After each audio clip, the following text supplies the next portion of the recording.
The truth about Parker, Colorado.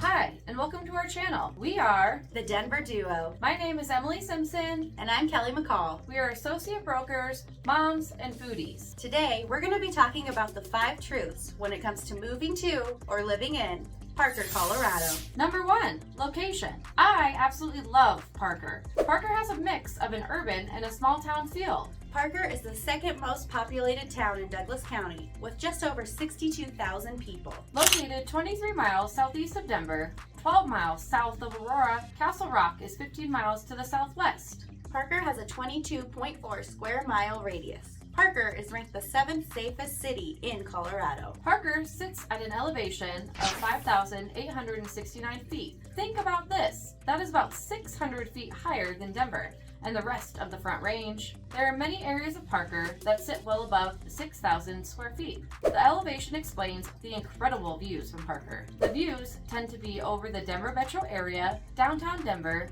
the foothills, and into the Rocky Mountains. On good days, you can see the magnificent Centennial Divide, which literally divides the country into the west and into the east. Few communities in Colorado can match Parker, Colorado's views. Number 2, history. From being a hunting area for American Indians to a refugee for travelers seeking gold and fortune in the 1850s, the town of Parker has experienced tremendous growth and progress since then. The town has evolved from many names like Pine Grove and 20 Mile House before its present name today. The town was incorporated in 1981. Originally, Parker only had 1 square mile of land and 300 residents during this incorporation. Now, the town has expanded into 22.4 square miles with thousands of residents enjoying the area. Gold was discovered in Colorado in 1858. In the coming year, more than 100,000 people followed the trails here in search of their fortunes. Small towns and settlements sprang up as the focus changed from gold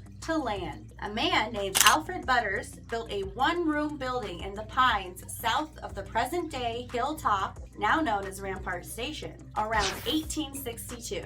Butters handled mail, provided provisions, and offered a place to leave messages. Butters named this refuge for travelers Pine Grove. Butters traded the building to a Mr. Goldsmith for a yoke of oxen. Goldsmith, in turn, sold it to Mr. and Mrs. George Long in 1864. The Longs moved the structure to the site of the present-day town of Parker, made a rough addition, and added some other buildings to accommodate animals and wagons. The building was referred to as the 20 Mile House since it was located 20 miles south of Denver. The structure served as a way station that provided meals, lodging, and provisions. Although courthouse recordings bring the dates into question, historical accounts generally agree that George Long traded the 20 Mile House to Nelson Dudd in 1870 for a pair of mules. The Dudds enlarged it to include 10 rooms, a second-story ballroom. They sold the building in 1874 to James Parker, an ex-bullwhacker and service station manager who had been living in Kiowa.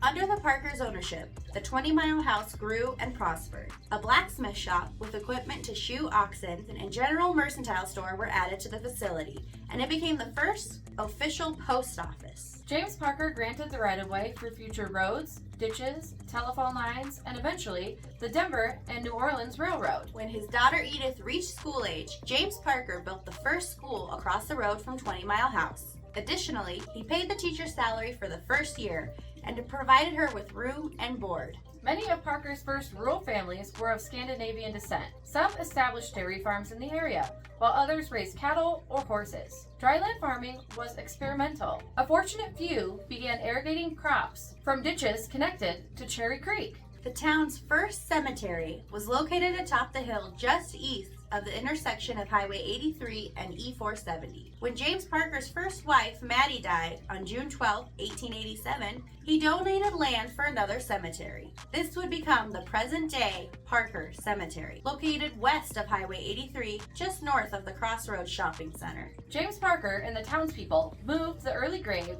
and markers to the new location. Nearby is the grave of another pioneer whose headstone reads, Jonathan H. Tallman, killed by Indians, May 8, 1870. Many of Parker's first families are buried in this little cemetery. Number 3. Weather. In Parker, the summers are warm and the winters are very cold and snowy, and it's partly cloudy year-round. Over the course of the year, temperature typically varies from 20 to 85 degrees and is rarely below 4 or above 93. On average, there are 242 sunny days per year in Parker. Parker gets 18 inches of rain on average per year. Parker averages 77 inches of snow per year. June, August, and September are the most pleasant months in Parker, while December and January are the least comfortable. An annual snowfall of 76.8 inches in Parker means that it's snowier than most places in Colorado. March is the snowiest month in Parker, with 16.4 inches of snow, and 9 months of the year have significant snowfall. So it snows a lot here in Parker, but I promise, as fast as it comes, it melts. The snow doesn't stay around for long. Number 4, schools. Parker is served by Douglas County School District. Douglas County School District has among the highest level of students in Colorado. Schools are one of Parker's best assets. Douglas County, Arapahoe, and Cherry Creek has some of the finest schools in all the nation. Elementary schools in Parker are endless, so many choices. 13 to be exact. Middle schools include Cimarron, Sagewood, and Sierra.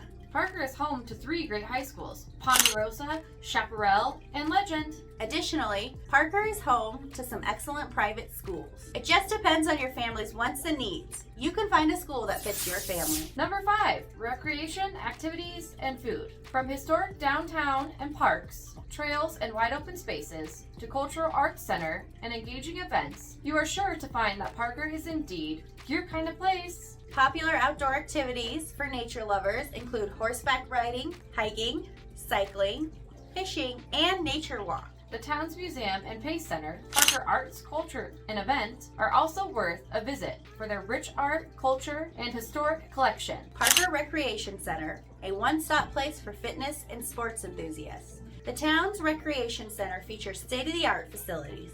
How about disc golf? West Creek course is just adjacent to the dog park. It offers a fun and challenging course, complete with 18 holes and obstacles for players to enjoy. Fishing?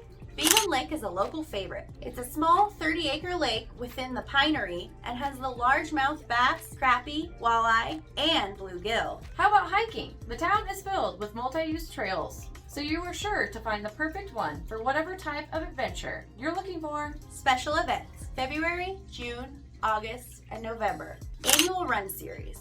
4 family-friendly races are hosted by Parker Recreation every year. The proceeds from each event benefit the scholarship program of the town. It's a great way to help others while having fun with the community. Take your pick or try them all. In February, they start off with the Love 'em or Leave 'em. In June, we have Cattle Crossing Family Fun Trek. In August, So Long to Summer. Thanksgiving 5K Fun Run or Walk. In May, they have a Senior Stroll, an annual event and celebration of National Senior Health and Fitness Day, where Granny and Grandpa can engage in a 1-mile fun walk and socialize with friends and enjoy delicious refreshments and giveaways for free. June, Parker Days. It will be Parker Days' 46th annual festival this upcoming June. Live music, food, and vendors selling a little bit of everything, and carnival rides. So much fun. July, Parker Stars and Stripes celebration, the town's own way of celebrating Independence Day, full of music, entertainment, and food for the whole family. September, Parker Oktoberfest. It's a 3-day celebration of German heritage held in mid-September. Kick off fall with beers, bratwursts, and traditional song and dance. Feeling strong? Enter the Steinhoist competition. November, holiday carriage rides. Tour downtown Parker after Thanksgiving and the town's annual carriage rides, where you can enjoy a 25-minute ride that'll take you from Discovery Park through downtown Main Street and ends at O'Brien Park. December, Christmas Carriage Parade, held every second Saturday of December annually. Event-goers can witness a parade of creatively designed wagons, horse-drawn carriages, surreys, and stagecoaches from all over Colorado. Awards and prizes await the best entry for each category. The event is free for all spectators. Now, let's talk about food. Our personal favorite, Breakfast. Rory's Diner, Rory's Diner provides fresh, homemade, great-tasting food at reasonable prices in a clean, friendly, family environment. How about Bagel Shop Cafe? It's been in business for over 30 years. Enjoy a cup of locally roasted whiskey barrel espresso, from scratch made bagels. All the bagels are mixed, boiled, and baked in-house daily, made with fresh ingredients and never any shelf life additives. They are also proud to serve many coffee flavor options that are all natural, without dyes. What about Stonegate Cafe or Waffle House? Or maybe Doug's Day Diner. Fica Coffee House is located on Main Street in the heart of Old Town Parker, Colorado, where they're introducing the Swedish custom of fika to the Centennial State. Fika is a Swedish verb which, loosely translated, means to meet over coffee. In keeping with the tradition, they offer a comfortable place to meet with friends over a fresh cup of the best coffee you've ever tasted. They are open from 6 a.m. to 9 p.m. I absolutely love this place. How about Hickory House? Meat eaters in Parker will fall in love with Hickory House. This barbecue joint is a tasty destination for Parker residents. Eat healthy and feel better with Hickory House's low-fat and gluten-free plates. This restaurant also operates as a bar, so a round of drinks with dinner is not out of the question. Got kids? No problem at Hickory House. This restaurant is a fantastic spot for families to dine together. The Tailgate Tavern is your neighborhood tavern. Whether it's breakfast, lunch, or dinner, appetizers and drinks, or late evening partying and live music, the Tailgate Tavern has it all, offering a wide variety of food from burgers and sandwiches to soups and salad, to mouth-watering entrees like steak and seafood, to breakfast. The Tailgate Tavern has a menu that is sure to please everyone. If live music is your preference, come and enjoy the wide range of live bands that perform here at the Tailgate. They host a variety of rock and roll and dance music on Friday and Saturday nights, with country music on Thursdays, as well as welcoming numerous national acts to their stage. Indochine cuisine has been serving wonderful, healthy, gluten-free Thai, sushi, and Vietnamese cuisine to the Parker community since 2003. June's Trapper's Steakhouse or Opa Grill, which serves authentic Greek cuisine. We literally could be here all day talking about our favorite restaurants and food. That is our truth about Parker, Colorado. Hopefully you got some good nuggets. If you have any questions, please reach out to us. We'd love to hear from you. We are here for you with all of your real estate wants and needs. We'll be posting a new video on Friday, so stay tuned. Located. Okay. A man named Alfred Butter. For a yoke Yoke of oxen. A fortunate few began irrigating crops